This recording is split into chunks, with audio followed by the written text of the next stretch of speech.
വിമർശകർ പല ആക്ഷേപങ്ങളും പറഞ്ഞിട്ടുണ്ട്. ആ കൂട്ടത്തിൽ അവർ പറഞ്ഞു, കാലു വസൗത്ത, നീ ഒരു യുദ്ധക്കൊതിയനാണെന്ന്. റസൂൽ സല്ലല്ലാഹു അലൈഹി വസല്ലമ തങ്ങളെ സംബന്ധിച്ച് യുദ്ധക്കൊതിയനാണെന്നാണ് പറഞ്ഞത്.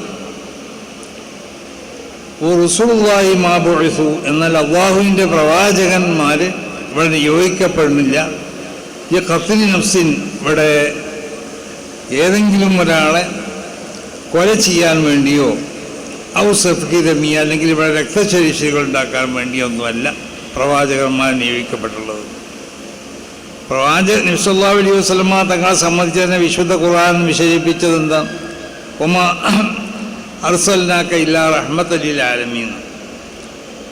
ഇവിടെ മുസ്ലിങ്ങൾക്ക് അനുഗ്രഹമായി കൊണ്ട് നിയോഗിക്കപ്പെട്ടു എന്നല്ല, അല്ലെങ്കിൽ ഇവിടുത്തെ ജനങ്ങൾക്ക് മനുഷ്യർക്ക് അനുഗ്രഹമായി കൊണ്ട് നിയോഗിക്കപ്പെട്ടതല്ല. ഇവിടുത്തെ ജീവിയുള്ളതും ജീവില്ലാത്തതുമായ ഏതെല്ലാം വസ്തുക്കളുണ്ടോ ഈ ലോകത്ത്, അല്ലാഹു സുബ്ഹാനഹു വ തആല അല്ലാത്ത എല്ലാ വസ്തുക്കളും അവർക്ക് അനുഗ്രഹമായിട്ടാണ് നബി സല്ലല്ലാഹു അലൈഹി വസല്ലമ തങ്ങൾ അവിടെ നിയോഗിക്കപ്പെട്ടത്. അതാണ് നബി സല്ലല്ലാഹു അലൈഹി വസല്ലമ തങ്ങൾ ഈ 23 വർഷ കാലഘട്ടത്തിനുള്ളിലായിട്ട് ഇവിടെ പഠിപ്പിച്ച പ്രധാനപ്പെട്ട തത്വങ്ങളിൽപ്പെട്ട ഒന്നാണ്. എല്ലാ അല്ലാഹുവിൻ്റെ ചരാചരങ്ങളോടും കൃപ കാണിക്കണം. നബി സല്ലല്ലാഹു അലൈഹി വസല്ലമ തങ്ങൾ അങ്ങനെ എല്ലാ ചരാചരങ്ങളോടും പൂർണ്ണമായി കൃപ കാണിച്ചുകൊണ്ട് ജീവിച്ച വലിയ മഹാനായി. അങ്ങനത്തെ നബി സല്ലല്ലാഹു അലൈഹി വസല്ലമ തങ്ങളെ സംബന്ധിച്ച് പറഞ്ഞു, ഖാലു വസൗത്ത്, നബിയെ തങ്ങൾ യുദ്ധക്കൊതിയനാണെന്ന് നബിനെ പറ്റി വിമർശകർ പറഞ്ഞു. അപ്പോൾ വിശുദ്ധമാവുന്ന ഈ ദീനിനെ മനസ്സിലാക്കാത്ത ആളുകൾ, അല്ലെങ്കിൽ ഈ മതത്തിലുള്ള ചില ആളുകൾ ചെയ്തു കൂട്ടുന്ന ഏതെങ്കിലും നിലക്കുള്ള മോശമായ പ്രവണതകൾ അത് കാണുമ്പോൾ അതൊക്കെ ആ മതത്തിൻ്റെ പേരിലേക്ക് വെച്ച് കിട്ടുന്നതായ ഒരു സമ്പ്രദായം, അത് അവസാനിപ്പിക്കണം. മതത്തിൻ്റെ ആശയങ്ങൾ, മതത്തിൻ്റെ തത്വങ്ങൾ അതെന്താണെന്നുള്ളത് ആദ്യം മനസ്സിലാക്കണം. വിശുദ്ധമാവുന്നതായ ഇസ്ലാം, അതിൻ്റെ ആശയങ്ങളും അതിൻ്റെ തത്വങ്ങളുമൊക്കെ വളരെ പവിത്രമായതാണ്. ഇവിടെ ഏതെങ്കിലും ഒരു ഉറുമ്പിനെ പോലും നോവിക്കാൻ പാടില്ല എന്നാണ്. ഒരു ഉറുമ്പിനെ പോലും നമ്മൾ നോവിക്കാൻ പാടില്ല. ഉറുമ്പിനെ എന്നല്ല, ഒരു ചെടിനെ പോലും നോവിക്കാൻ പാടില്ല. ആ നിലക്കുള്ള വളരെ വിശുദ്ധമായ ഒരു തത്വമാണ് വിശുദ്ധ ദീൻ അത് ഇവിടെ നമുക്ക് നൽകിക്കൊണ്ടിരിക്കുന്നത്. ആ നിലയ്ക്ക് ജീവിച്ചവരാണ് യഥാർത്ഥ മുസ്ലിങ്ങൾ. അതുകൊണ്ടാണ് ഇവിടെ പല മുസ്ലിങ്ങളുടെ പല ആളുകളും വിശുദ്ധമാവുന്നതായ ദീനിൻ്റെ പ്രചരണത്തിന് വേണ്ടി പ്രവാചകൻ നബി സല്ലല്ലാഹു അലൈഹി വസല്ലമ തങ്ങളുടെ കാലഘട്ടത്തിൽ തന്നെ ഇവിടെ വന്നു. അവരെ സ്വീകരിച്ചതാരാ? ഇവിടുത്തെ അന്നുണ്ടായിരുന്ന ഹൈന്ദവരൊക്കെയാണ്. സ്വീകരിക്കുക മാത്രമല്ല ചെയ്തിട്ടുള്ളത്, അവർക്ക് പള്ളിക്കും മറ്റും വേണ്ടി ഏക്കർ കണക്കിന് സ്ഥലങ്ങളാണ് അവർ അന്നത്തെ രാജാക്കന്മാരും ബന്ധപ്പെട്ടവരും നൽകിയിട്ടുള്ളത്. അവർക്ക് വേണ്ട എല്ലാ സൗകര്യങ്ങളും ചെയ്തു കൊടുത്തു. അവർക്ക് പള്ളി നിർമ്മിക്കാൻ ആവശ്യമാവുന്ന മരം കൊടുത്തു, അതിനാവശ്യമാവുന്ന കല്ല് കൊടുത്തു, അതിനാവശ്യമാവുന്ന തൊഴിലാളികളെ കൊടുത്തു. എന്തുകൊണ്ടാണത്? നബി സല്ലല്ലാഹു അലൈഹി വസല്ലമ തങ്ങളിൽ നിന്നിട്ട് പകർന്നതായ ആ വിശുദ്ധി അവരിലും കാണപ്പെട്ടു. ഇവർ മനസ്സിലാക്കി, ഇവിടുത്തെ ആളുകൾ മനസ്സിലാക്കി, ഈ വന്നവരൊരു കുഴപ്പക്കാരല്ലാന്ന്. ഇവരിവിടെ യുദ്ധം ചെയ്യാൻ വന്നവരോ, അല്ലെങ്കിൽ ആരെങ്കിലും പിടിച്ചു കൊല്ലാൻ വന്നതോ, അല്ലെങ്കിൽ കവർച്ചയ്ക്ക് വേണ്ടി വന്നതോ, അല്ലെങ്കിൽ കക്കാൻ വേണ്ടി വന്നവരോ, അല്ലെങ്കിൽ മറ്റുള്ള എന്തെങ്കിലും മോശമായ പ്രവൃത്തികൾ ചെയ്യാൻ വേണ്ടി വന്നവരൊന്നുമല്ല. ഇവിടുത്തെ ഏതെങ്കിലും ഇവിടെയുള്ള ഈ മതം അല്ലെങ്കിൽ അവരെ വിശ്വാസം അതിനെ തകർക്കാൻ വേണ്ടി വന്നവരല്ല. അവരവരെ വിശ്വാസം അത് പ്രചരിപ്പിക്കണം, അവരവരെ വിശ്വാസം അനുസരിച്ച് ജീവിക്കണം. മറ്റുള്ളവരോട് എല്ലാ നിലക്കും സ്നേഹവും ആദരവും ബഹുമാനമൊക്കെ അത് കാത്തു സൂക്ഷിച്ചുകൊണ്ട് ജീവിക്കുന്നവരാണ് മുസ്ലിങ്ങൾ. അപ്പം അങ്ങനത്തെ മുസ്ലിങ്ങളെ സംബന്ധിച്ച് മോശമാവുന്നതായ ആക്ഷേപങ്ങളും ആരോപണങ്ങളും പറഞ്ഞും കൊണ്ടിട്ട് ഇവിടെ മതങ്ങൾ തമ്മിൽ തെറ്റിക്കാൻ വേണ്ടി, ഇപ്പോൾ മുസ്ലിങ്ങളും ക്രിസ്ത്യാനികളും നല്ല സന്തോഷത്തിൽ ചെയ്യുന്നവരാണ് അവർ. പ്രത്യേകിച്ച് ഈ ഭാഗത്തൊക്കെ ധാരാളം ക്രിസ്ത്യാനികൾ താമസിക്കുന്നതായ ഒരവസ്ഥ. അവരുടെ ഏറ്റവും പ്രധാനപ്പെട്ടതായ ഒരു ചടങ്ങാണ്, ഒന്നാണ് ക്രിസ്തുമസ്. ആ ക്രിസ്തുമസ് അവർ ആദരിക്കുകയും ബഹുമാനിക്കുകയും ചെയ്യുന്നതായ അവരുടെ ഒരു പെരുന്നാൾ അല്ലെങ്കിൽ അവരുടെ മതത്തിൻ്റെ ഒരു ഭാഗമാണ്. അതാണല്ലോ ഇവിടെ മന്ത്രി തന്നെ അതിൽ ക്രിസ്തുമസിനെ സ്വാഗതം ചെയ്തു. അപ്പോൾ എല്ലാ മതത്തിൻ്റെ ആളുകളും അവരുടെ മതങ്ങളനുസരിച്ച് ജീവിച്ചു കൊണ്ടിട്ട് ഈ രാജ്യത്ത് ഇവിടെ സമാധാനം ഉണ്ടാവണം. സമാധാനം ഇല്ലെങ്കിൽ നമുക്ക് ഇവിടെ ജീവിക്കാൻ കഴിയും. ഇപ്പോൾ എന്താ വസയിലൊക്കെ നടക്കുന്നത്? മറ്റുള്ള പല രാജ്യങ്ങളിലും അവിടുത്തെ ആളുകൾ വളരെ പ്രയാസപ്പെട്ടുകൊണ്ടാണ് ജീവിക്കുന്നത്. കാരണം ശരിയായ ഒരു നേതൃത്വം അവർക്കില്ല. ഒന്ന്, മറ്റുള്ള പല നിലക്കുള്ളതായ മോശമായ നിലക്കുള്ള പല കുറ്റങ്ങളും അവരിലേക്ക് ചാർത്തി കൊണ്ടിട്ട് അവരെ ഉപദ്രവിക്കപ്പെടുന്നതായ ഒരു പ്രവണതയാണ് ലോകത്ത് പല സ്ഥലത്തും നമ്മൾ പരിശോധിച്ച് നോക്കിയാൽ. അങ്ങനെ ഓരോ രാജ്യവും ആ രാജ്യത്തിൻ്റെ സമാധാനവും അവിടുത്തെ സന്തോഷവും ഒക്കെ തകർക്കപ്പെടുകയാണ്. തീവ്രവാദം കൊണ്ടിട്ടും ഭീകരവാദം കൊണ്ടിട്ടും വർഗീയത കൊണ്ടൊക്കെ ഉണ്ടായിത്തീരുന്നത്. നമ്മൾ ഈ കേരളത്തിൽ ഇവിടെ ഹിന്ദുക്കൾ ജീവിക്കണം, ഇവിടെ മുസ്ലിങ്ങൾ ജീവിക്കണം, ഇവിടെ ക്രിസ്ത്യാനികൾ ജീവിക്കണം, മറ്റുള്ള മതസ്ഥരൊക്കെ ഇവിടെ ജീവിക്കുന്നുണ്ട്. ഇവരൊക്കെ ഈ രാജ്യത്തിൻ്റെ നന്മ എന്നുള്ളത് അവരൊരു പൊതുതത്വമാണ്. എല്ലാ മനുഷ്യരുടെയും ഈ രാജ്യത്ത് ജീവിക്കുന്ന എല്ലാവരും ഒരു പൊതുതത്വമാണ്. ഇവിടെ ജനാധിപത്യം നിലനിൽക്കണം, മതേതരത്വം നിലനിൽക്കണം, മതസൗഹാർദ്ദം നിലനിൽക്കണം, മനുഷ്യർ തമ്മിലുള്ളതായ ഈ ഐക്യം ഇവിടെ നിലനിൽക്കണം എന്നത് ഇവിടെ ജീവിക്കുന്ന അത് മതമുള്ളവനാണെങ്കിലും മതമില്ലാത്തവരാണെങ്കിലും എല്ലാവരും തത്വം അതാണ്. ആ നിലക്കുള്ള തത്വമാണ് ഇസ്ലാം. നബി സല്ലല്ലാഹു അലൈഹി വസല്ലമ തങ്ങൾ അയൽവാസിനോട് അവനിക്ക് കരുണ കാണിക്കുകയും അവൻ്റെ കാര്യത്തിൽ പ്രത്യേകമായും കൊണ്ട് ശ്രദ്ധ പതിപ്പിക്കണം എന്നൊക്കെ മഹാനാവുന്ന ജിബ്രഈൽ അലൈഹി സ്വലാത്തു വസ്സലാം എന്നോട് വന്ന് പറയാറുണ്ടായിരുന്നു. അവനക്ക് അനന്തരം കൊടുക്കേണ്ടി വരുമെന്ന് വരെ ഞാൻ ധരിച്ചു പോയിരുന്നു. ഈ നബി വചനത്തിനെ വ്യാഖ്യാനിച്ചുകൊണ്ട് മഹത്തുക്കളാവുന്ന പണ്ഡിതന്മാർ രേഖപ്പെടുത്തിയതെന്താ? നിൻ്റെ അയൽവാസി നിൻ്റെ വിശ്വാസക്കാരനാവട്ടെ, അതല്ല നിൻ്റെ എതിരുള്ള വിശ്വാസക്കാരനാവട്ടെ, അല്ലെങ്കിൽ വിശ്വാസമില്ലാത്തവനാവട്ടെ. അങ്ങനെയുള്ളൂ. ചിലർക്ക് വിശ്വാസം ഉണ്ടാവും, ചിലർക്ക് വിശ്വാസം ഉണ്ടാവില്ല. ചിലർ നിൻ്റെ വിശ്വാസക്കാരായിരിക്കും, ചിലർ നിൻ്റെ വിശ്വാസക്കാരായിക്കൊള്ളുന്നില്ല, മറ്റു പല വിശ്വാസക്കാരായിരിക്കും. അവൻ നിൻ്റെ ശത്രു ആവട്ടെ, അതല്ലെങ്കിൽ നിൻ്റെ സുഹൃത്താവട്ടെ. നിൻ്റെ ശത്രു ആയാലും വേണ്ടില്ല, സുഹൃത്തായാലും വേണ്ടില്ല. ശത്രുവാണെങ്കിലും നീ അവനക്ക് ഗുണം ചെയ്യാതിരിക്കരുത്. അതാണ് ശത്രു ആവട്ടെ, നിൻ്റെ സുഹൃത്താവട്ടെ, അതല്ല അവൻ സ്ത്രീ ആവട്ടെ പുരുഷനാവട്ടെ. നിൻ്റെ അയൽവാസി നിൻ്റെ നാട്ടുകാരനാവട്ടെ അല്ല വിദേശിയാവട്ടെ. നമ്മളെ അയൽവാസി ചിലപ്പോൾ നമ്മളെ നാട്ടുകാരനായിക്കൊള്ളുന്നില്ല. വിദേശത്ത് ആരെയും വന്ന് താമസിച്ചവരും ആവാം നമ്മളെ അയൽവാസി, അല്ലെങ്കിൽ വാടകയ്ക്ക് താമസിക്കുന്നവരും ആവാം. അങ്ങനെയാവട്ടെ. അതല്ല അവൻ കുട്ടിയാവട്ടെ, വലിയവനാവട്ടെ, സ്ത്രീ ആവട്ടെ, പുരുഷനാവട്ടെ, ഏത് നിലക്കുള്ളവനാണെങ്കിലും നിൻ്റെ അയൽവാസിയാണോ? ആ അയൽവാസിനെ എത്ര വീടുകൾ വരെ പരിഗണിക്കാമെന്ന് വരെ വിശുദ്ധമാവുന്ന ദീൻ, അതിന് ഇസ്ലാം ദീൻ അതിനെന്താക്കി നിർവഹിച്ചു. ഓരോ ഭാഗത്തും 40 വീട് വരെ ഉള്ളത് നിൻ്റെ അയൽവാസിയാണെന്ന് പ്രഖ്യാപിച്ചു. ആ നിലക്ക് ഓരോ ഭാഗത്തും 40 വീട് വരെയുള്ള ആളുകൾ, ആ ഭാഗത്ത് 40, ഈ ഭാഗത്ത് 40, ഈ ഭാഗത്ത് 40, ഈ ഭാഗത്ത്, ഇതൊക്കെ നിൻ്റെ അയൽവാസി തന്നെയാണ്. ആ നിലക്ക് അയൽവാസികളെ പരിഗണിച്ചു കൊണ്ടിട്ട് അവൻ ഏത് സ്വഭാവക്കാരനാണെങ്കിലും അവനിലേക്ക് നീ എന്താക്കണം, ഗുണം ചെയ്യണം. അവൻ ഒരു പഴമൊഴിയുണ്ട് അറബി ഭാഷയിൽ, ഒരു ദാരിൽ ജാറ ഖബ്ലൽ ദാർ. ഒരു വീട് വാങ്ങുമ്പോൾ ആദ്യമായും കൊണ്ട് ആ വീടിൻ്റെ അയൽവാസി ആരാന്നാണ് നീ പഠിക്കേണ്ടത് എന്നാണ്.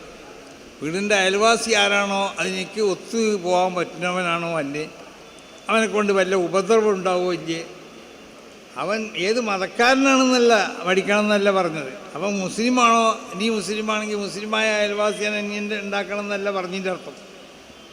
ആ അയൽവാസിനെ പറ്റി നീ പഠനം നടത്തണം. അവൻ നിനക്ക് ഒരു അയൽവാസി എന്നുള്ള നിലക്ക് അവനുമായി ഒത്തുപോകാൻ പറ്റുമോ ഇല്ല എന്നുള്ളതുണ്ട്. അപ്പം അത്രമാത്രം അയൽവാസികളോട് എന്നല്ല, ഇവിടുത്തെ എല്ലാ മനുഷ്യരോടും അങ്ങനെയാണ്. പ്രയോഗങ്ങൾ തന്നെ അങ്ങനെയാണ്. ഇത് പരിശുദ്ധ ദീനിൻ്റെ പല പ്രയോഗങ്ങളും അങ്ങനെയാണ്. മനുഷ്യരോട് താ. അപ്പം അത് മനുഷ്യർ ഏത് വിശ്വാസക്കാരായാലും അവർക്ക് നമ്മളെ കൊണ്ട് എന്തൊരു അനർത്ഥം ഉണ്ടാവാൻ പാടില്ല.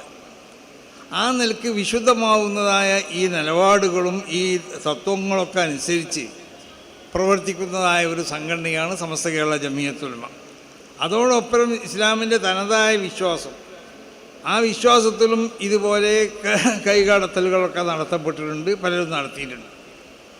അപ്പോൾ അതിന് ഒരു നിലക്കും അതിൻ്റെ ശരിയായ ആ വിശ്വാസം സംരക്ഷിക്കപ്പെടേണ്ടതായ ചില മാർഗങ്ങളുണ്ട്. ആ മാർഗങ്ങളിൽ കൂടി ലഭിക്കപ്പെടുമ്പോഴാണ് അതിനെ സംരക്ഷിക്കപ്പെടേണ്ടത്. അപ്പോൾ ആ മാർഗങ്ങൾ പരിശോധിച്ച് ആ ശരിയായ വഴിയിൽ കൂടി ലഭിക്കപ്പെട്ട വിശ്വാസങ്ങളാണെങ്കിൽ, ആചാരങ്ങളാണെങ്കിൽ, കർമ്മങ്ങളാണെങ്കിൽ അതിനെ സംരക്ഷിക്കപ്പെടണം. അതിനെ സംരക്ഷിക്കപ്പെടുക എന്നുള്ളത് ഒരു മുസ്ലിമിനെ സംബന്ധിച്ചിടത്തോളം ബാധ്യതയാണ്. അതിനെ സംരക്ഷിക്കാൻ ആവശ്യമാവുന്ന സഹായങ്ങളും നമുക്ക് മറ്റുള്ളവരിൽ നിന്നുണ്ടാവണം. അപ്പം നാളെ ഞാൻ പത്രസമ്മേളനം നടത്തുമ്പോൾ എന്നോട് ചോദിച്ചു, മുസ്ലിങ്ങൾക്ക് സ്വന്തം എന്താ ഒരു ഐക്യപ്പെടലുണ്ടായിക്കൂടെ എന്ന്. ഞാൻ പറഞ്ഞു, മുസ്ലിങ്ങൾ സ്വന്തം ഐക്യപ്പെടലല്ല വേണ്ടത്.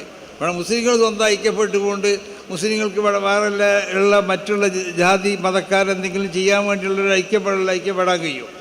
ഇവിടെ നമ്മൾ മനുഷ്യരാണ്, മനുഷ്യരെന്നുള്ള നിലക്ക് നമ്മളെല്ലാവരും എന്താകണം, ഐക്യപ്പെടണം. അതാണ് ഇവിടെ വേണ്ടത്. ഈ രാജ്യത്ത് വേണ്ടത് അതാണ്. മനുഷ്യരെന്നുള്ള നിലക്ക് മാനുഷികമായുള്ളതായ മുസ്ലിങ്ങൾ എന്നുള്ള നിലയ്ക്ക് നമ്മളെ അവകാശങ്ങൾ സംരക്ഷിക്കപ്പെടണം. അത് സംരക്ഷിക്കപ്പെടാൻ നമ്മൾ കൊണ്ട് മാത്രം സാധിക്കൂലത്. അത് സംരക്ഷിക്കപ്പെടാൻ ഈ രാജ്യത്ത് ജീവിക്കുന്ന എല്ലാ മനുഷ്യരുടെയും സഹായം നമുക്ക് ആവശ്യമാണ്. അതോടുകൂടെ ഗവൺമെൻറ്റിൻ്റെ സഹായം നമുക്ക് ആവശ്യമാണ്.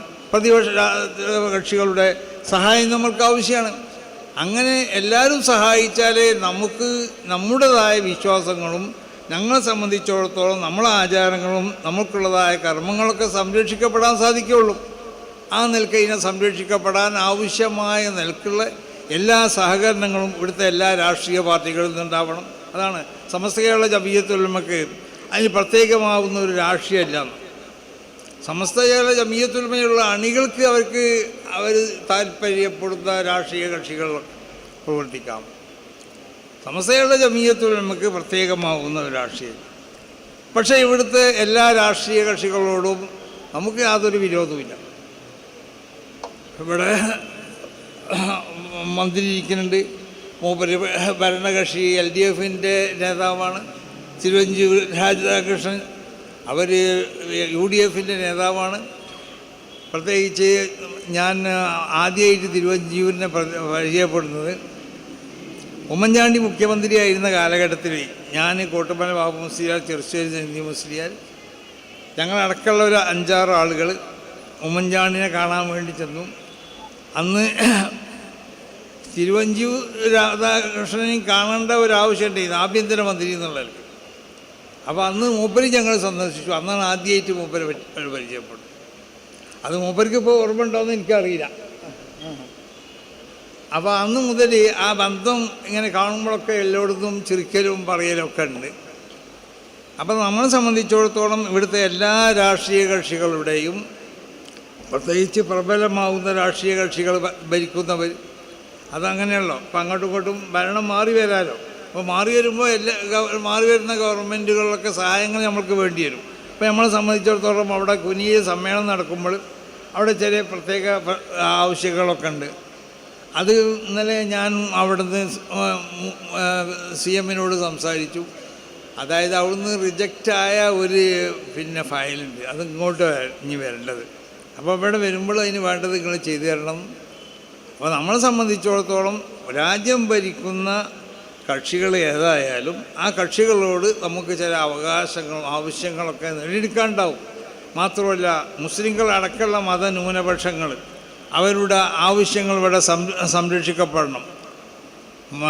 മതന്യൂനപക്ഷങ്ങൾ മുസ്ലിങ്ങളായാലും ക്രിസ്ത്യാനികളായാലും അവർക്കുള്ള ആവശ്യങ്ങൾ ഇവിടെ സംരക്ഷിക്കപ്പെടണം. ഇവിടെ ഹിന്ദുക്കളും ക്രിസ്ത്യാനികളും മുസ്ലിങ്ങളും തമ്മിൽ യാതൊരു എതിരൊന്നുമില്ല. ഇവിടെ ചില ആളുകൾ ക്രിസ്ത്യാനികളെയും മുസ്ലിങ്ങളെയും തെറ്റിക്കാൻ വേണ്ടി ശ്രമിക്കണം. ചില ആളുകൾ മുസ്ലിങ്ങളെയും ഹിന്ദുക്കളെയും തമ്മിൽ തെറ്റിക്കാൻ വേണ്ടി ശ്രമിക്കുകയാണ്. കാരണം അതിന് ചില പ്രത്യേക താല്പര്യങ്ങളും അവർക്ക് ചില ലക്ഷ്യങ്ങളൊക്കെ ഉണ്ടാവും. ചിലപ്പോൾ ആ ലക്ഷ്യം അത് സാക്ഷാത്കരിക്കപ്പെടാതിരിക്കാം. വലിയ വിർണ്ണാണ് ഉണ്ടായിത്തീരുന്നത്. ആ വിർണ്ണം പിന്നെ നമുക്ക് ഉണക്കാം. അപ്പോൾ രാജ്യത്തുള്ള ഈ സമാധാനവും സ്നേഹവും സന്തോഷമൊക്കെ ഇവിടെ നിലനിൽക്കണം. ഇവിടെ മുസ്ലിങ്ങൾ ജീവിക്കണം, ഇവിടെ ഹിന്ദുക്കൾ ജീവിക്കണം, ഇവിടെ ക്രിസ്ത്യാനികൾ ജീവിക്കണം. ഇനി വേറെ ഏത് മതങ്ങളുണ്ടെങ്കിലും ആ മതങ്ങൾക്കൊക്കെ ഇവിടെ വന്ന് ജീവിക്കാം. അവരെ മതം അനുസരിച്ച് അവർക്ക് ഇവിടെ അവരുടെ കർമ്മങ്ങളും അവരുടെ വിശ്വാസങ്ങളൊക്കെ അനുസരിച്ച് ജീവിക്കണം. അതിനുള്ള സൗകര്യങ്ങൾ ചെയ്തു തരേണ്ടത് അതിനുവേണ്ടി പ്രവർത്തിക്കുന്ന ഇവിടുത്തെ രാഷ്ട്രീയ പാർട്ടികളാണ്. അത് ഭരണപക്ഷത്താണെങ്കിലും പ്രതിപക്ഷത്താണെങ്കിലും അവർ ചെയ്തു തരേണ്ടവരാണ്. അവർക്ക് ചെയ്യാൻ കഴിയുന്നത് പരമാവധി അവർ ചെയ്തു തരണം. ആ നിലക്ക് ഈ രാജ്യത്തിൻ്റെ നന്മയ്ക്ക് വേണ്ടി പ്രവർത്തിക്കുകയും ഈ രാജ്യത്തിൻ്റെ ഒരുമയ്ക്ക് വേണ്ടി പ്രവർത്തിക്കുകയും ഈ രാജ്യത്തിൻ്റെ സൗഹാർദ്ദം പ്രവർത്തിക്കുകയും ഈ രാജ്യത്തിൻ്റെ ഉയർച്ചയ്ക്ക് വേണ്ടി പ്രവർത്തിക്കുന്നവരുമാണ് നമ്മൾ. സമസ്ത കേരള ജമിയത്തുൽ ഉലമക്ക് പല വിദ്യാഭ്യാസ പദ്ധതികളുണ്ട്. ഒരു വിദ്യാഭ്യാസ സംവിധാനം മാത്രമല്ല, പല വിദ്യാഭ്യാസ സംവിധാനങ്ങളുണ്ട്. ഈ വിദ്യാഭ്യാസ സംവിധാനമൊക്കെ എന്തിനു വേണ്ടിയാണ്? ഇവിടുത്തെ മക്കൾ പഠിച്ച് അവർ ഈ രാജ്യത്തിന് ഉപകരിക്കുന്നതായ പൗരന്മാരാവണം. അങ്ങനത്തെ പൗരന്മാരുണ്ടാക്കി തീർക്കാൻ വേണ്ടിയാണ് ഈ ഇതുപോലുള്ള വിദ്യാഭ്യാസ സംവിധാനങ്ങളൊക്കെ. പറഞ്ഞല്ലോ, ഏകദേശം 11,000-ലധികം മദ്രസകൾ സമസ്ത കേരള ജമിയത്തുൽ ഉലമക്ക്. ഒരുപാട് അറബി കോളേജുകളുണ്ട്, ഒരുപാട് മറ്റ് കോളേജുകളുടെ, ഒരുപാട് പള്ളി ദർസുകളിൽ മദ്രസ, ഇതിലൊക്കെ പഠനം നടത്തിക്കൊണ്ട് കുട്ടികളെ അവരെ തീവ്രതയിലേക്കും ഭീകരവാദത്തിലേക്കൊക്കെ പോകുന്നതിനെ തൊട്ട് പൂർണ്ണമായി കടിഞ്ഞാണിട്ടുകൊണ്ടിട്ട് പ്രവർത്തിക്കപ്പെടുന്നതായ സ്ഥാപനങ്ങളാണ് ഇതൊക്കെ. അതുകൊണ്ടാണ് ഇവിടുത്തെ ഗവൺമെൻറ്റിൻ്റെ ഏത് ഗവൺമെൻറ് വന്നാലും സമസ്തയുടെ ജമിയത്തുൽ ഉലമ ഒരാവശ്യം അവരോട് ഉന്നയിച്ചാൽ പരമാവധി അത് അവർക്ക് ചെയ്തു തരാൻ പറ്റുന്നതാണെങ്കിൽ അവർ ചെയ്തു തരാൻ തന്നെ ചെയ്യും. അത് ഏത് ഗവൺമെൻറ്റും ചെയ്തു തന്നിട്ടുണ്ട്. അപ്പോൾ ആ നിലക്ക് കാരണം എന്തുകൊണ്ട് സമസ്ത കേരള ജമിയത്തുൽ ഉലമയെ മനസ്സിലാക്കിയവരാണ് ഇവിടുത്തെ എല്ലാ രാഷ്ട്രീയ പാർട്ടികളും. അത് മനസ്സിലാക്കിയതായ ആത്മാർത്ഥമായ പ്രസംഗമാണ് മന്ത്രി ചെയ്തതും തിരുവഞ്ചൂർ രാധാകൃഷ്ണൻ ചെയ്തതും, രണ്ടാളും ചെയ്തത്. അല്ലാതെ ഒരു ചുരുക്കിന് വേണ്ടി പ്രസംഗിച്ച പ്രസംഗമല്ലാതെ അവർ അതിൻ്റെ യാഥാർത്ഥ്യം മനസ്സിലാക്കിക്കൊണ്ട് ഇന്നലെ പലരും അവിടെ കൊല്ലത്ത് വെച്ച് പലരും പ്രസംഗിച്ചു. എല്ലാ രാഷ്ട്രീയ പാർട്ടികളിലുള്ളതായ നേതാക്കന്മാർ അവരൊക്കെ പറഞ്ഞത് ഏകദേശം ഇതിന് തുല്യമായതായ പ്രസംഗങ്ങളാണ്. കാരണം ഈ പ്രസ്ഥാനത്തിനെ പറ്റി അവർ മനസ്സിലാക്കി, ഈ പ്രസ്ഥാനത്തിൽ പ്രവർത്തിക്കുന്നവരെ പറ്റി മനസ്സിലാക്കി, ഇതിൻ്റെ നേതാക്കന്മാരെ പറ്റി മനസ്സിലാക്കി, ഇതിൻ്റെ അണികളെ പറ്റി മനസ്സിലാക്കി. അപ്പോൾ ആരും കുഴപ്പക്കാരല്ല എന്ന് മനസ്സിലായി. പിന്നെ അവർക്ക് ഗുണം ചെയ്തു കൊടുക്കാമല്ലോ. ഇത് ഞങ്ങളെ പൂർവികർക്കും അങ്ങനെ തന്നെയാണ്. ഇവിടെ വന്ന ആളുകൾക്ക് ഗുണം ചെയ്തു കൊടുത്തു ഇവിടുത്തെ മറ്റുള്ള വിശ്വാസികൾ. എന്തുകൊണ്ട്? അവർ കുഴപ്പക്കാരല്ല എന്ന് മനസ്സിലാക്കിയതുകൊണ്ട്. അപ്പോൾ സ്നേഹവും സന്തോഷവും ഒക്കെ ഇവിടെ നിലനിന്ന് പോകണം.